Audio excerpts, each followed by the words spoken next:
ಜನನಿಬಿಡ ಪ್ರದೇಶವಾದ ಜೆಜೆ ನಗರದ ಜನತೆಗೆ ಇವತ್ತು ಹಬ್ಬದ ವಾತಾವರಣ. 4 ವರ್ಷಗಳಿಂದ ಟ್ರಾಫಿಕ್ ಸಮಸ್ಯೆಯಿಂದ ಬಳಲ್ತಾ ಇದ್ದಂತ ಇಲ್ಲಿನ ಜನರಿಗೆ ಇವತ್ತು ಮುಕ್ತಿ ಸಿಕ್ಕಂತಾಗಿದೆ. ಪ್ರತಿದಿನ ಸಾವಿರಾರು ಜನರು ನೂರಾರು ವಾಹನಗಳು ಸಂಚರಿಸ್ತಾ ಇದ್ದಂತ ಬ್ರಿಟಿಷರ ಕಾಲದ ಈ ಸೇತುವೆ ಅಪಾಯದ ಸ್ಥಿತಿಯಲ್ಲಿತ್ತು.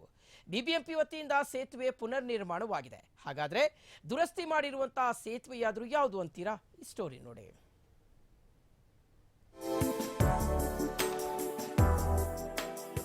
ಪಾದರಾಯನಪುರ ಮೂಲಕ ಹಾದು ಹೋಗುವ ರೈಲ್ವೆ ಮೇಲ್ಸೇತುವೆ ಬಿದ್ದು ಹೋಗಿ ವಿಜಯನಗರದ ಕಡೆಗೆ ಹೋಗುವ ದಾರಿ ಬಂದಾಗಿತ್ತು.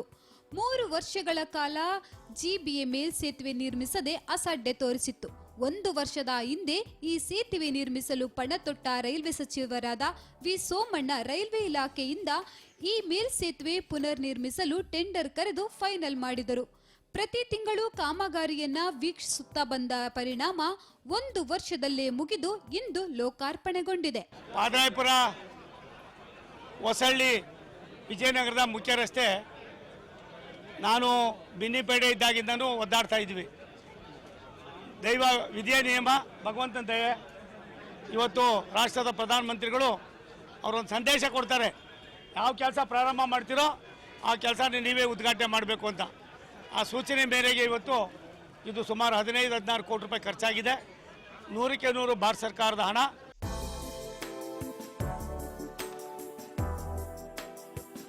ಈ ರಸ್ತೆ ಮೇಲ್ಸೇತುವೆ ವಿಜಯನಗರ ಮತ್ತು ಮೈಸೂರು ರಸ್ತೆಯನ್ನ ಸಂಪರ್ಕಿಸುತ್ತದೆ. ಈ ಕಾಮಗಾರಿಗೆ ತಗುಲಿರುವ ವೆಚ್ಚ 14 ಕೋಟಿ 10 ಲಕ್ಷದಲ್ಲಿ ನಿರ್ಮಿಸಲಾಗಿದೆ. ಮೈಸೂರು ರಸ್ತೆ ಕಡೆ 86 ಮೀಟರ್ ಮತ್ತು ವಿಜಯನಗರದ ಕಡೆ 110 ಮೀಟರ್ ಉದ್ದದ ಅಪ್ರೋಚ್ ರಸ್ತೆ ಹೊಂದಿದ್ದು 1x42 ಮೀಟರ್ ಬೌಸ್ಟಿಂಗ್ ಗಾರ್ಡ್ ಒಳಗೊಂಡಿದೆ. ನಾವು ಅಲ್ಲಿ ರಾಜ್ಕುಮಾರ್ ಸ್ಟ್ಯಾಚ್ಯೂಯಿಂದ ಹಿಡ್ಕೊಂಡು ಆ ಚಂದ್ರನ್ ಲೇಔಟಲ್ಲಿ ವಿಜಯನಗರ ಹೋಗ್ಬೇಕಾದ್ರೆ ಈ ರೈಲ್ವೆ ಬ್ರಿಡ್ಜ್ ಮೇಲೆ ಹೋಗಬೇಕಾಗಿತ್ತು. ಆ ರೈಲ್ವೆ ಬ್ರಿಡ್ಜ್ ಭಾಳ ವರ್ಷದಿಂದ ಕನಸಿತ್ತು, ಜನಗಳಿಗೆ ಒಂದು ಉದ್ದ ಆಗಬೇಕು ರಸ್ತೆ ಅಂತ ಹೇಳ್ಬಿಟ್ಟು ಅದು 14 ಕೋಟಿ ವೆಚ್ಚದಲ್ಲಿ ಇವತ್ತು ಕೆಲಸ ಆಗಿ ಅದು ಮಾನ್ಯ ಸೋಮಣ್ಣ ಅವರು ಉದ್ಘಾಟನೆ ಮಾಡಿದ್ದಾರೆ. ಜನಗಳಿಗೆ ಭಾಳ ಅನುಕೂಲ ಆಗ್ತದೆ. ನಮ್ಮ ರೋಡ್ ವೈಂಡಿಂಗು ಕೆಲಸ ಬಾಕಿ ಇದೆ. ನಮ್ಮ ರಾಜ್ಕುಮಾರ್ ಸ್ಟ್ಯಾಚ್ಯೂಯಿಂದ ಹಿಡ್ಕೊಂಡು ಇದುವರೆಗೂ ಆ ರೋಡ್ ವೈಂಡಿಂಗ್ ಆಗಿಬಿಟ್ರೆ 80 ಫೀಟ್ ರೋಡ್ ಆಗಿಬಿಟ್ರೆ ನಮ್ಮ ವಿಧಾನಸೌಧದಿಂದ ಮತ್ತೊಂದು ಯಾರು ಬರೋದಲ್ಲಿ ಚಂದ್ರ ಲೇಔಟ್ ಆಗಲಿ ವಿಜಯನಗರವಾಗಲಿ ಅವ್ರಿಗೇನೇನು ಸಮಸ್ಯೆ ಆಗಲ್ಲ.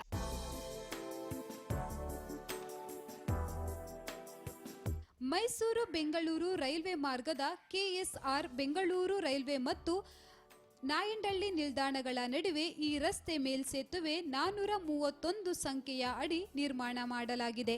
ಇಲ್ಲಿ 60 ವರ್ಷದಿಂದ ಬಾಳ್ತಾ ಇದ್ದೀವಿ ನಾವು. ನಮ್ಮ ಹೊಸಳ್ಳಿ ಮೈನ್ ರೋಡ್ ಈ ಅಲ್ಲಿ ರೋಡ್ ದೊಡ್ಡದಾಗಲಿ ಅಂತ ನಾವು ಆಸೆ ಪಡ್ತಾ ಇದ್ದೀವಿ. ಜನಗಳೆಲ್ಲ ಆಸೆ ಪಡ್ತಾ ಇದ್ದಾರೆ. ನಮ್ಮ MLA ಜಮೀರ್ ಅಹಮದ್ ಸಾಹೇಬರು, ಮಿನಿಸ್ಟರ್ ಸಾಹೇಬರು ಮತ್ತು ಸೋಮಣ್ಣ ಅವರು, ಮುಂಚೆ ಸೋಮಣ್ಣ ಅವರು ಶಾಸಕರು ಆಗಿದ್ದಿರಲಿ ಈ ಏರಿಗೆ ಬಿನ್ನಿಪೇಟೆ ಕಾನ್ಸ್ಟಿಟ್ಯೂಷನಲ್ಲಿ. ಇವಾಗ ಜಮೀರ್ ಅಹಮದ್ ಇದ್ದಾರೆ. ಎಲ್ಲ ಸೇರಿ ವಿಜಯನಗರಕ್ಕೆ ಹೋಗೋ ಬರೋ ರೋಡ್ನಲ್ಲಿ ದೊಡ್ಡ ರೋಡ್ ಮಾಡಿದ್ರೆ ಜನಗಳಿಗೆ ತುಂಬ ಅನುಕೂಲ ಆಗುತ್ತೆ.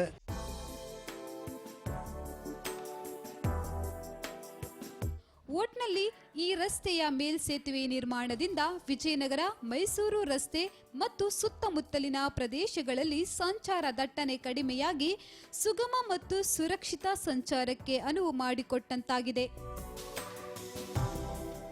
ಕ್ಯಾಮರಾಮನ್ ಸುಜಿತ್ ಜೊತೆ ಎಸ್ ಸೋಮಶೇಖರ್ ಗಾಂಧಿ, ಆರ್ಮ್ಯಾಕ್ಸ್ ಕನ್ನಡ ನ್ಯೂಸ್, ಬೆಂಗಳೂರು.